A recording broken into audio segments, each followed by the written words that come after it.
Boa noite, pessoal. Um vídeo aí que eu tô gravando, né, para ajudar os alunos no material.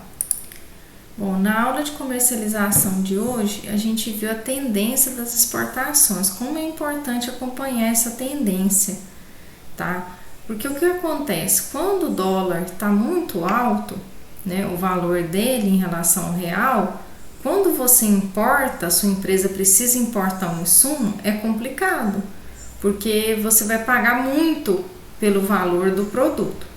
Agora, já quando você exporta, aí é uma coisa que a empresa vai lucrar muito, porque ela vai vender e vai receber em dólar. Quando passar para real, ela vai ter recebido muito dinheiro.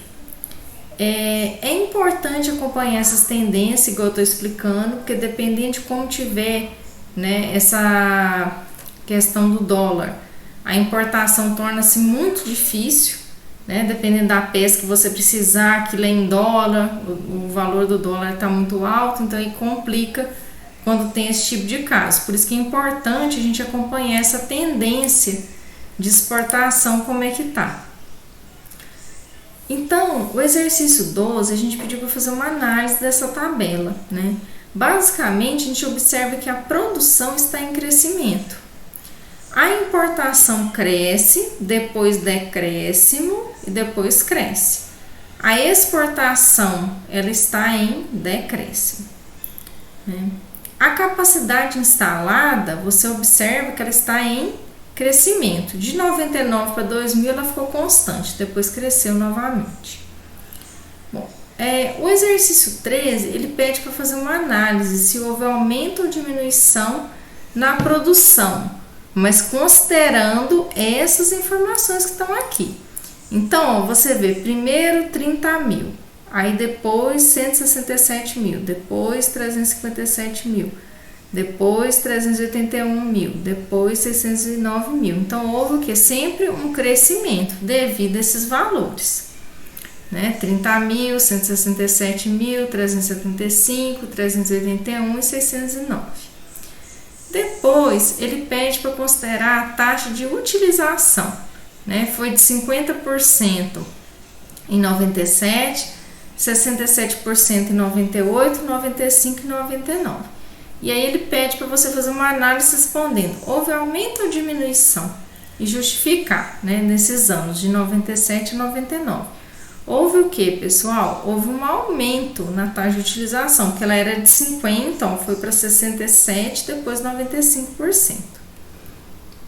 E aí nós fizemos uma análise de estoque, no caso dos países produtores, né?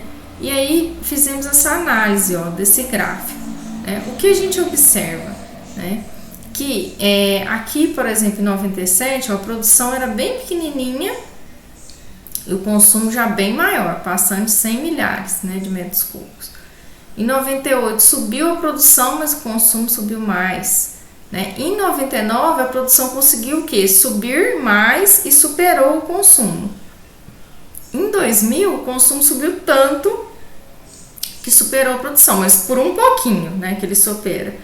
Em 2001 aí já superou bem mais, né? Assim, um pouco mais, né? Bem mais, né? Um pouco mais.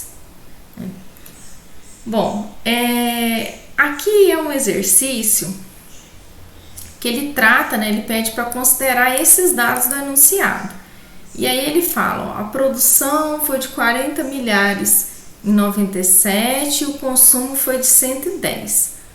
Aí em 98 a produção foi 120 e o consumo foi 190.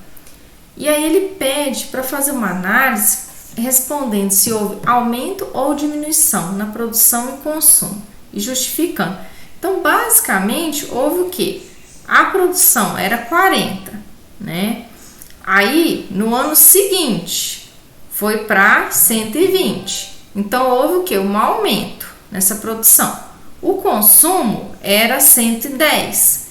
Na sequência, ele foi para 190. Então, também houve o que? Um aumento devido a esses valores. Aí, depois, ele pede aqui no exercício 16, ele fala que a produção foi de 40 em 97, o consumo foi de 110. Ano seguinte, 120, consumo 190. Aí ele pede, faça uma sugestão para resolver o problema de maior consumo, né, que a gente observa, do que produção. Então, a sugestão seria o quê? Incentivo, né? Que houvesse um incentivo à produção de MDF, né? Aí, que incentivo? Incentivo, por exemplo, econômico, de impostos, para aumentar a produção de MDF. Bom, pessoal, é isso aí. São os principais conceitos discutidos hoje. Boa noite. Obrigada.